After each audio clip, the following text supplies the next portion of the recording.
Joel Lodge, and I'm reading from the program here, sorry Joel, but Farm Endorsement Ecological Development, Northern Rivers Young Farmers, the Byron Region Food Sovereignty Network. Sorry, so this is a few different organisations that you're a part of at the moment.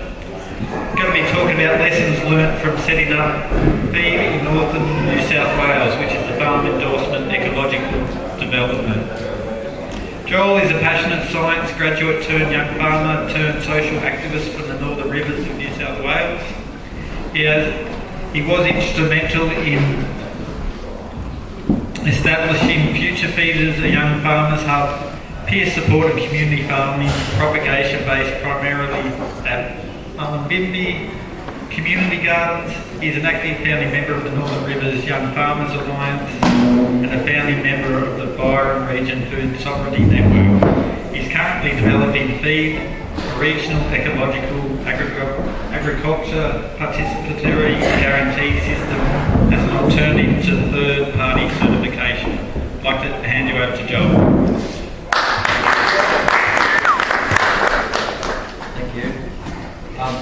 If it's alright, I'll avoid the microphone as well. I don't really like to use it. Is my voice loud enough for you? Thank you very much for having me. This is, I think, one of the most exciting things about, I guess, this new food movement. And as Rob sort of touched on, it's self-orientation, or it's self-organisation, and I think it's something really liberating for us to start working together as a new community in food production and start to develop this kind of peer relationships. And that's certainly something I've started working on now. Is, I guess, the target of my activity has been on how do we start to support and develop the new farmers of the world and the new food producers, and how do we support and provide the opportunities that we really need in a new economic environment, in a new community environment, so in a global context. It's the young farmers and the new producers coming through that kind of really need a new pathway and new ways of accessing the industry. So today I'm sort of just going to talk through a few of the projects that I'm involved with. Predominantly, Future Feeders was an organisation that I started 3 years ago. I moved to the Byron Shire about 10 years prior, having grown up in Victoria in Warrnambool, which is one of Australia's largest dairy farming industries. And having probably about 10 years of drought enough was enough, and you really couldn't even grow your own food down there. So wandered up north where there was a bit more rainfall, and soon realised there was probably more rainfall than I really needed. This year we lost the whole market garden with the flood that just happened, so lessons learnt there. Beyond the Future Feeders project, and I'll talk a bit more about that, I've been involved in setting up more of a regional network for young farmers, especially on these ideas of peer support and just trying to bring people together so that we can problem solve together and nut things out. And then finally this PGS program, or a Participatory Guarantee System, which we're calling FEED, which is it sits within a global context of what's happening in the organics movement and moving back into self-determination and communities deciding what it is that they want out of their local food systems and who can authenticate that without having to pay a corporation, in a sense, or a company that gives you a list of regulations and you've just got to tick boxes.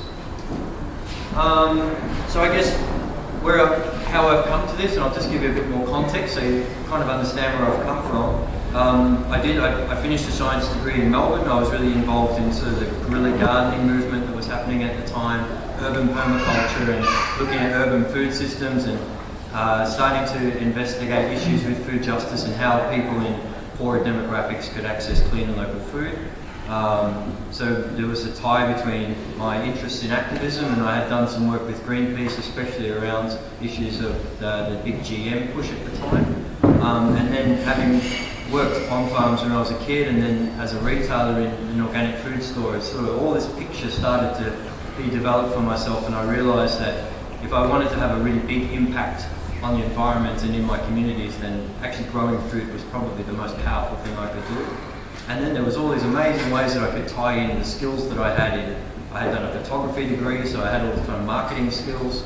the science of the biology and the chemistry and the soil management, all of those skills I could then apply. So as Rob was sort of pointing out, the farmer is this amazing, well-rounded role, but I think especially in the new community where young farmers are coming into farming from all of these other directions, they now start to pull in these skills that perhaps the older generations of farmers probably didn't need or didn't have. And so as a community, we can start to access the skills that each other have instead of all having to be a jack of all trades. So within the organisations like the Northern Rivers Young Farmers and Future Feeders, if we need a web designer, there'll be a young farmer out there that's gone and been at uni and done a web design course. Or if we need someone who's can make compost teas, it's guaranteed you'll find someone who's gone and done soil microbiology at uni. Or there's this amazing array of skills that exist within the community, and this is exactly what's happening here when you've all come together and we can start to have these conversations and develop a new narrative around how we can support each other with the specific skills that we have. So Future Feeders, and just in the name, what I'm trying to do is, I guess it is create a new narrative around the role that a farmer is and in the community's perception of what that person is, and especially for the next generation of farmers.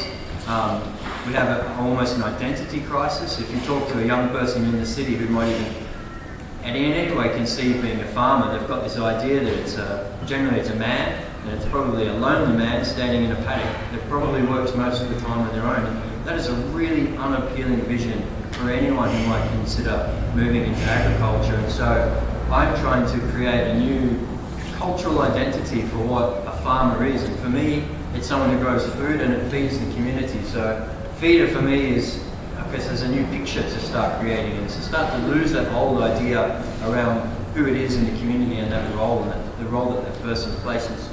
So Future Feeders was originally designed to start to look at new pathways, and we've looked at internship models and just trying to provide a starting place for young farmers. And just, it's that kick that they often need. It's they've thought about it, and I've gone and done a TAFE course. I can't get a job, nobody will pay me because I haven't got any experience. How the hell do I get into this ballgame? Because it's something that I want to do. Back onto the back of that, I guess I'm looking at how do we develop a regional industry. It's interesting seeing what's happening here with the Mary Valley Cooperative, and that you have met the need of a group of farmers that exist within a local bioregion, and perhaps there's advantages to working together, whereas from what I've tried to do in pretty much in establishing a very similar sort of organisation, but it's not meeting the needs that exist, it's trying to provoke or to promote or to stimulate the development and the existence of more farmers to get into that industry, because before we have the farmers there growing food, we really can't then start to look at how to tap into the broader spectrum of the food system and how to solve these local food issues, or the ecological destruction that the old industries have provided. We've got banana farming and cane farming, which have been hideous on the local environment. And certainly it's been common to talk to new farmers in the area, and that there wouldn't be any that are going down the road of conventional farming. Most new farmers are going in at organic level, as that's the baseline. There's no room to move. So from there we can start to explore this really exciting regenerative or carbon farming and all these other really amazing things and new models that are getting explored. So I mean, it's interesting to think where farming can go if the next generation of farmers are starting it back at organic. That's probably a good intro. So the farm project that I predominantly run is a market garden at the Mullumbimby Community Gardens. The Mullumbimby Community Gardens is nearly 10 years old and sits on 5 acres, and it's just on the outskirts of town. It's a small town of about 5,000 people, but it's a really food active community. That is the whole site of the Mullum Community Gardens, which sits under a non-for-profit charity called Mullum Seed, of which I'm the president. And I use that really as a conduit to pull funding where it's available. It also offers us advantages with insurance, and it gives us a bigger scope to look at how to use other projects and involve them through the food system. So we run all of the standard features of a community gardens in terms of private allotments, and there's a lot of food that's grown there through just community participation and voluntary participation, and it's free and available to the community. There's a couple of small enterprises, and that's really now that we're established, where we push it is into sustainable small-scale enterprise and almost using it as a small business hub. So I'm developing aquaponic systems and worm farms, so industrial worm farms, polytunnel production. There's a couple of small things like medicinal herb production or herbal medicines, and even things like soap making and things like that that are beginning to happen on site. And also we have a really great relationship with the local community college, so that offers us certificate programs in horticulture and permaculture that we can then use as a pathway into small-scale farming. There's just a better example of the farm that we run. So it's just over an acre. It's predominantly market gardens. Now we're starting to look at more diversity within the system. I've embraced a lot of, I guess, the terminology from permaculture, which is a really strong movement in the local community, in the local region, having been pretty much established within the Byron or the Northern Rivers region, and having had a really long legacy of permaculture teachers and amazing educators. So I guess that the word is really common and it's in our vocabulary. What I am trying to do now is push the education system of permaculture into more of a production mindset, so that we can use the philosophical benefits of permaculture, or that as an ideology, but then now tap into a food production system. So I guess what I'm looking at is permaculture production, which could also be labelled as ecological agriculture. In this instance, being that it's an urban farm or peri-urban farm, what we are being able to do is really notice and start to record a significant increase in local biodiversity, which prior to putting in the market garden, this was just a cow paddock, and 20 years prior to that had been cane fields. So unfortunately you can't see just off screen, but to the right is a cow paddock, and the level of biological diversity just across the fence line would be at least 50-fold. There's species that we're seeing now of bird life and insects which are just appearing in the market garden that haven't been seen there in a long, long time. I'm starting to keep a logbook in my little bird book. What bird did I see this year? And some of the species that I had never even seen before starting to blow in. So when the councils and another regulatory body start to say, well, agriculture is destructive on the environment, this is a really great way that we can flip that on its head and say, look, we need more farms because they actually preserve or develop local biodiversity rather than remove and destroy it. So that fits, I think, within the context of the community in terms of looking at developing it as an industry. The Byron Shire's had a long history of a Greens Council and a Greens movement, especially in terms of activism. So now that we can start to pull the link between the greenies and the farmers and sort of say, oh, hey, it's a match made in heaven, really. It's the perfect marriage in terms of developing a local economy, providing employment, especially to young people, all the while preserving the natural beauty and the identity of the region, which has always been as a tourist destination. People come there because they love the green and the forests and its beautiful, rich biodiversity. Why can't we grow food where that is a byproduct? It's madness not to think that that's the way forward for us all. So Future Feeders, I guess, is a project that I've sort of set up in mind to have quite a lot of diversity in terms of what it's trying to target. The production system on the market garden feeds into a community-supported agriculture system. Have you all heard of CSA? It's not an uncommon thing, even though it really is quite a new ideology in Australia, which I think is unfortunate. Certainly it's growing, so in our region it was unheard of. And trying to introduce that into the culture of the way people access their food has been really, really difficult. I think even though we still find the farmers markets as the go-to place in terms of our local food ethics, it still offers a level of convenience that we really like to have. So CSA is seen as perhaps an inconvenient way to access the same sort of food. But in terms of what the farmer benefits and the relationship that it develops with the consumer, I think it really is the next step. Working now into urban agriculture and urban agroecology, I think is a huge range of scope for young people to come and explore and then take those skills and those knowledges to their individual communities, instead of this idea where urban sprawl keeps pushing the farms further and further away from the people as land prices go up and all of the rest. look at how we can lock down parcels of land around where the people live so that they can be ongoing for their use in food production. And as I mentioned, using a production permaculture philosophy which taps into the narrative of backyard gardening or the way people manage their land already. It has advantages so that we're not having to reinvent the wheel. The idea around a Young Farmers Hub really was, it's about peer support. I didn't want to get into farming on my own, especially within a community where most of the farmers are generational farmers, but there really isn't any support or activity or even just other young people to go to the pub with and say, look, I've got this caterpillar, what the hell are you doing with that? This developing a hub or a community for young farmers was a way that we can start to support each other and build enthusiasm around it as a movement.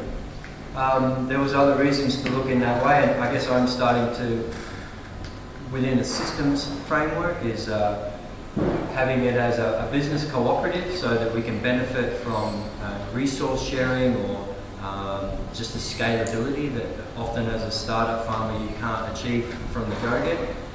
We're all looking at really small-scale parcels of land. The Byron Shire is very similar in terms of its demographic and economic demographic as perhaps Noosa, where land is extraordinarily expensive and to buy it. No, it's not, because Noosa don't want agriculture.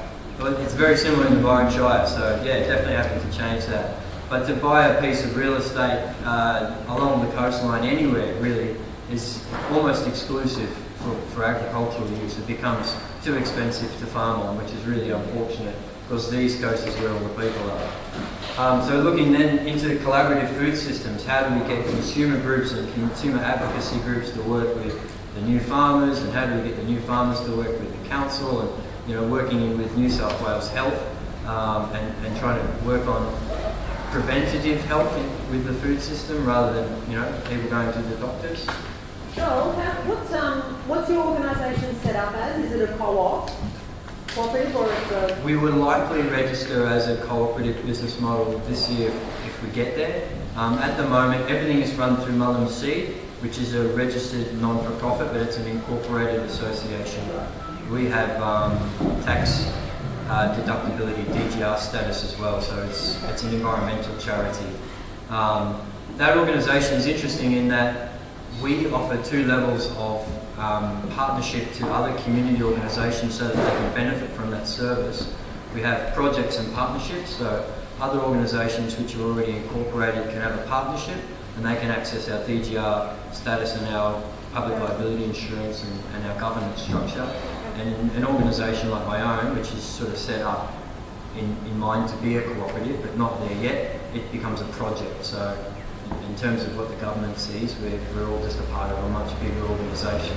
But even things just having a mailing list that then scopes for all of those organisations is really, really, really helpful. So really, the key for Future Feeders was to start to look at how do we stimulate startups, how do we stimulate new farms, how do we stimulate existing landholders to release portions of their land that they might not be using.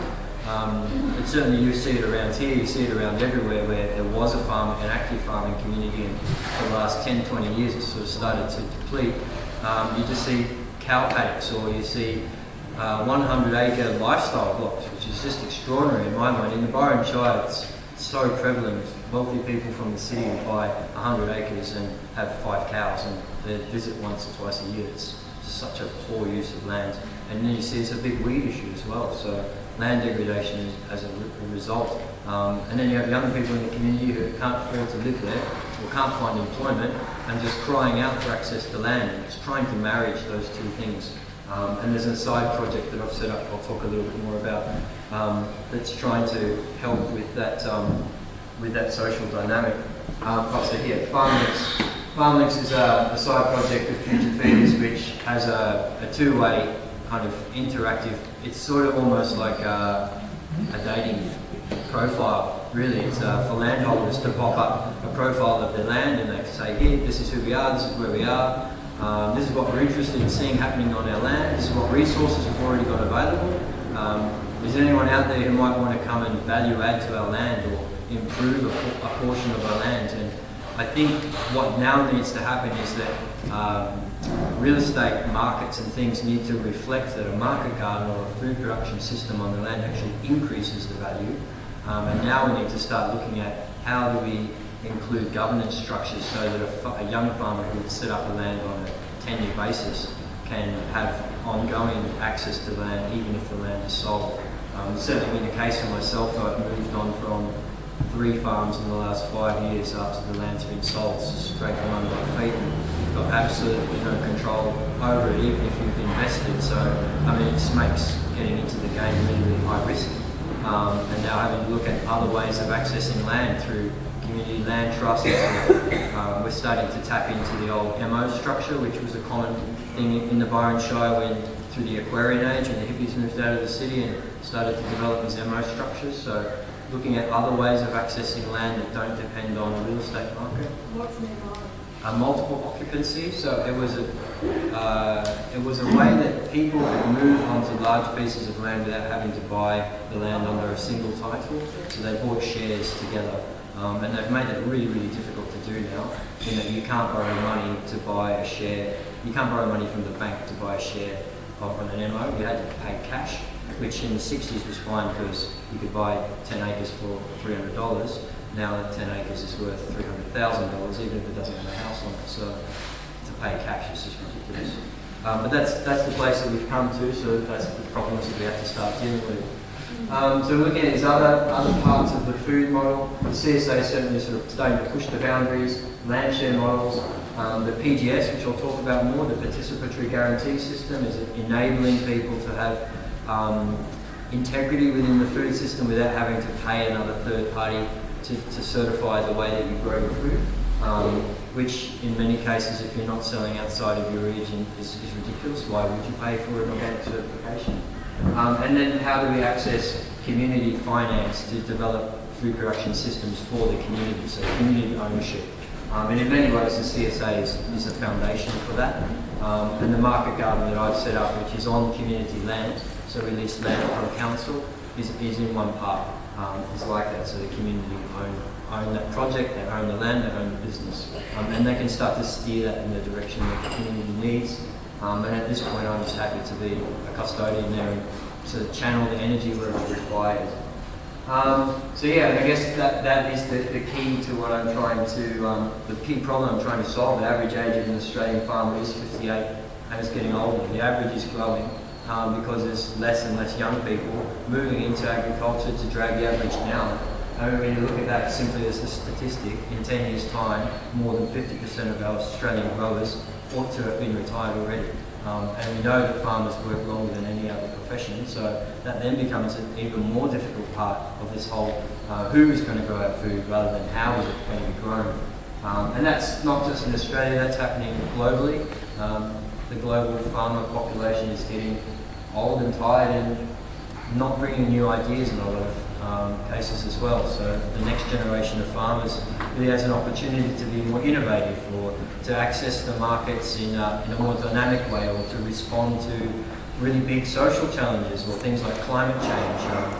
These are sort of big systems problems that are starting to infiltrate into the way that we grow food, which if we don't have new fresh minds with perhaps bigger ideas or capacity to deal with problems in different ways and think outside the box, I think we're going to start to see food production become a real challenge for our communities, especially where all the investment is going into still this old get big or get out model and robotic farming and laser level million-acre paddocks. It's just, that's the world that doesn't need to exist. So we need to start to chart a new pathway. So the community supported agriculture system, this veggie box program that we run, it's perhaps not all that different to any other veggie box system that you would have seen around. For us, it's only really, really small. The farm is very small. And now that we have sort of met our quota, we're looking at a multi-farm CSA model. So the whole idea is to grow capacity so that then we can invite other young farmers to join or to stimulate opportunities for other young farmers and start to pull produce from a range of different farms. Certainly it's something I've learned through the course of doing the CSA for the first year and a half, is that growing that many crops in a small space with seasonal variation and rotation is it will screw your mind. So to try and spread the load over a few different farms, instead of me having to grow 20 lines at a time, I might be able to find 5 farms that can all grow 4. And then we've all got scalability, and then we've got access to other markets like restaurants and retailers or wholesale. So we get to have the best of both worlds and start putting our eggs in different baskets.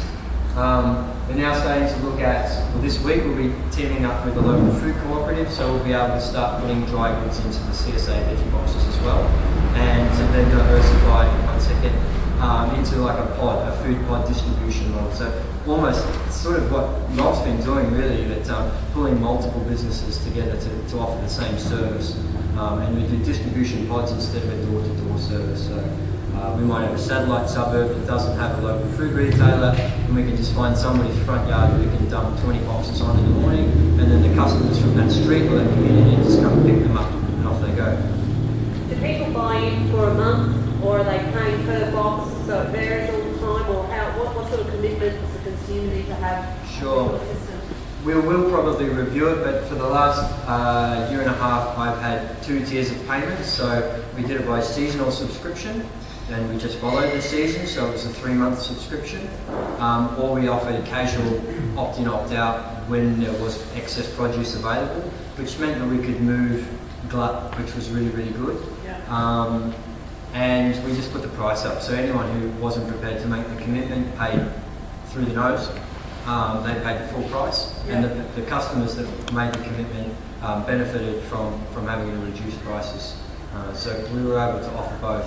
And I guess one of the mantras that I've tried to use for this is that organic food should be price accessible for everybody. It's just about making some transitions with the way that you choose to access your food. So in this case, we priced our subscription veggie boxes as cheap as you could buy conventional food in the supermarket, because we could. And it meant that absolutely everybody in the community could afford to buy locally grown organic food if they had wanted to. And we still come up against these issues of it being inconvenient for a lot of people. So that's tricky. You can't solve all the problems. All you can do is try.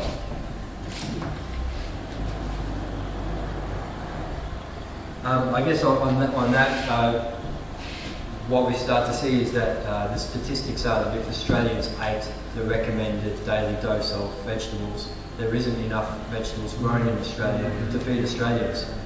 So as we start to make these transitions into more healthy lifestyles and local food or organic food, we're going to start to see there's a demand there. So if we can't start to stimulate the demand ahead of the production ahead of the demand, we're always going to see prices through the roof because it's a scarcity model. So I'm trying to reverse engineer that problem, and especially for young farmers, we're finding there's so many roadblocks in terms of getting the produce to the market. In our community, the farmers' markets are a closed door. They've decided that they're really happy. All their farmers have found their niche. They're not inviting new farmers into the markets. And that I've just been beating my head against the wall with that for such a long time. They've created a real exclusivity for the farmers at markets, and they've ostracised all of the new entry farmers from accessing, which is the primary community access point for local food. So this, in a way, is a way of providing an innovative access point for new farmers to the consumer, instead of having to look at selling the produce outside of the community or sending it further away. So this year we're transitioning into a farmer incubator program. As I said, we've in the past looked at kind of work experience or internship models. We are challenged by the fact that we can't offer accommodation, so we don't have woofers, and in fact I've been quite vocal against the woofing culture, especially in the Byron Shire, where we have a lot of international tourists come through who want to adopt the kind of the woofing lifestyle because they get to have a nice holiday in Byron Shire and participate on local organic farms. But it now means that the vast majority of organic farms are addicted to free labour, which has meant that as someone who wants to get a job in organic farming, they don't exist because I don't want to work for free, and it's skewed the price of the food that's being produced. And if I have to compete with a local farmer that's got a little cabin that they paid nothing for 30 years ago and is filled with 5 or 6 woofers working for free, and I've got to pay someone, all of a sudden my produce is not worth the same. What would you say is the potential reality of basic standard income and then people going towards these for their passions and for standards? It's huge potential, huge potential. I guess the way that I've looked at it is it's about enabling enterprise. I think there's a lot of fear for young people to step into starting their own business, especially in what is seen as a high-risk industry like farming, especially with all the roadblocks. But if we can start to create pathways for enterprise, that's self-enabling. It gives young people the opportunity to work for themselves, make their own decisions and make money for themselves in an industry where we know that there's money to be made, but it's either regulated against that or there's roadblocks because the market's been sort of held up by existing farmers. And it's an interesting dynamic. When you talk to the older generation of farmers in the community that have found their niche and they're comfortable there, they're not looking at expanding their enterprise to offer more employment opportunities, or they're not looking at offering side projects for, I guess the old way that young people would move into farming was to go and get sort of some sort of mentorship, or they would start off as a labourer until they found their groove and off they'd go and start their own farm. Those succession models don't exist anymore, and especially with the family farm succession model not existing really anymore either, most of the young farmers that are coming into the industry don't have a farming background. A lot of them are urbanites. So they're not only having to learn how to be farmers, they're learning how to live in a rural community at the same time, adopt a whole lot of different cultural identity and social dynamic issues. And I guess in the first year I had quite a lot of young people come down from the Gold Coast who would stay for a month or 2 months to try and get into this young farming thing, who had never started a mower. They'd never had to service a brush cutter. A lot of them didn't know how to just use basic tools. So you're not only having to teach them to be farmers, you're having to teach them, rural living 101, which all of a sudden becomes a huge drain on my time resource. So this is sort of, I guess, is a way for me to look at how do I capture the right kind of demographic and support the right sort of opportunities without having to teach them absolutely everything. So at the moment I'm looking at a partnership with the Byron Community College, which is only just down the road. They use the community gardens as a school for permaculture, and basically this will then be a vocational step for them beyond their horticulture or permaculture certificate program. So let the college do the college thing and the school thing and teach them all of the chalk and talk, and here's a place for them to just come and walk and actually get into farming.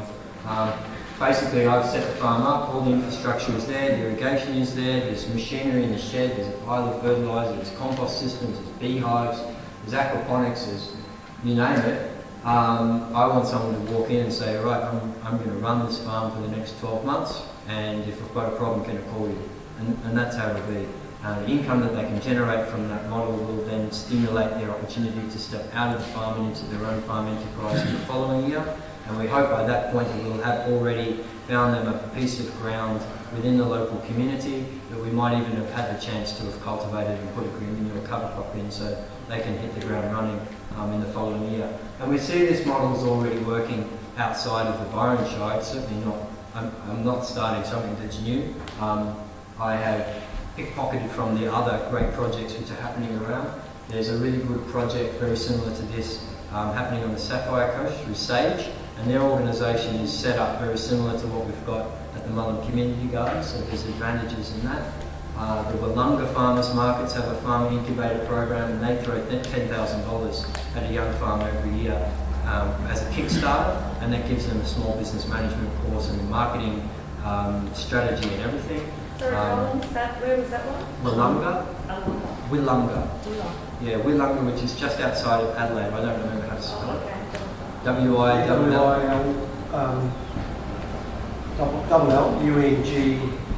Wollonga. Yeah, if you look up Wollonga Farmers Markets, they have it there. There's some really great farms that have come out of that already. There's also a really good project that's based around the Melbourne food basin called Farm Incubator, and they've basically started off with setting up young garlic farmers as a cash crop enterprise, advantages of just setting your sights on something simple like that in the beginning, and you can never grow enough garlic. So that's a great entry point. And they've created a really great community around it as well. So again, it's peer support. It's a group of young people that are active and energised and enthusiastic, all working together, and it's infectious. That's something that's yet to be seen here. Where are you finding the young farmers? Are they coming to you, or how are you finding all these guys that want to go? Yeah, so at this point, I had just put the call out, and I got a lot of locals that have come and floated through, for want of a better word. I found locals to date haven't been particularly committed to a long-term engagement, so that's been difficult for my own personal resources. I've invested time in getting them to a certain point, and they're, oh sorry, I'm going to Bali surfing. No worries. But I guess what the hope is the working with the community college, which they pull students from all over Australia to do their certificate program courses, pretty much be able to offer to them, look, whoever's showing really good promise, will then allow them to put in an application for a bursary or a funding opportunity plus the farm to manage. They'll put in an application and we'll vet them really hard, and then we'll give everyone who shows promise an opportunity. I think there's probably enough opportunities for 2 or 3 incubators at any particular time, so whether they all start and finish at the same point or whether it's gradual, and I'm not entirely sure how it's going to work yet. We're at that point with the college at the moment, and then working with the farmers markets and starting to edge into them and sort of say, look, you guys really need to be investing in the regional farming community. Can we access some of your non-for-profit money to then be the startup funding or the bursary? So hopefully the farmers markets, and we're looking at about $10,000 a year, will come to the young farmer to just give them some basic cash flow.